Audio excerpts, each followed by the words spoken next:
Alright guys, pardon the workbench here, but here's my DW810 on a stock fuel hat. Now, with the old 525, I was able to use the existing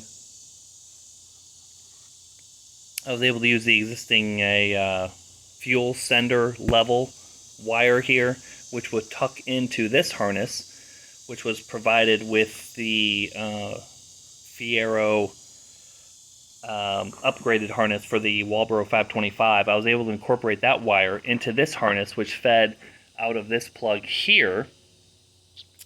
However, now on this new DW810, all four wires feeding through this harness go into the pump.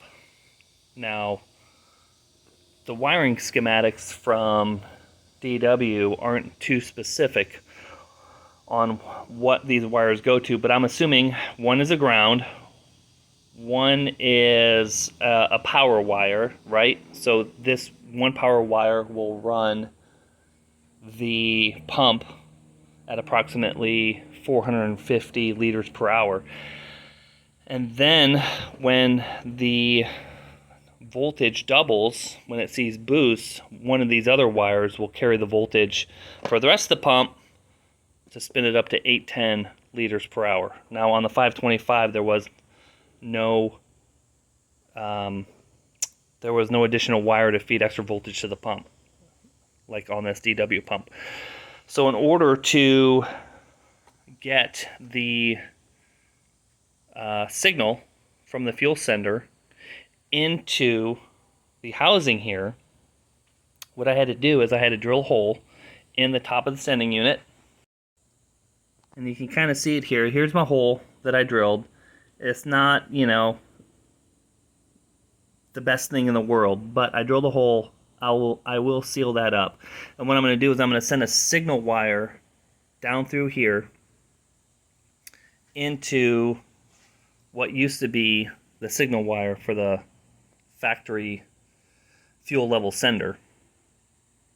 And what that'll do is that'll provide me signal to the factory fuel gauge setup. So once again, this is the harness for the 525.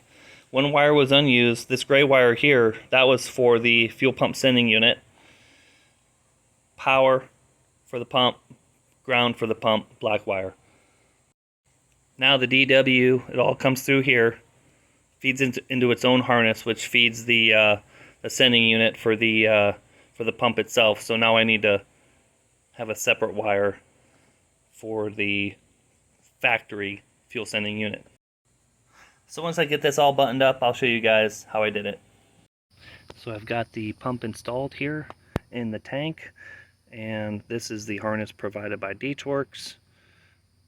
Comes into this controller here. Now this is a high and low controller. What it does is it supplies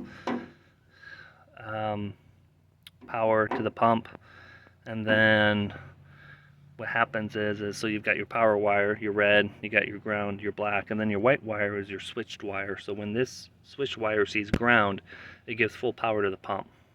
That's what this controller does, and that's what will give you your 810. So I've tested it. I can hear it turning inside the tank here. Next thing to do is to get this tank back up underneath the car, put some gas in it, fire it up. That's it, guys. For this video, it's really simple to install. I mean, there's nothing to this. So once we get it fired up, I'll have a video of that. All right, thanks, guys.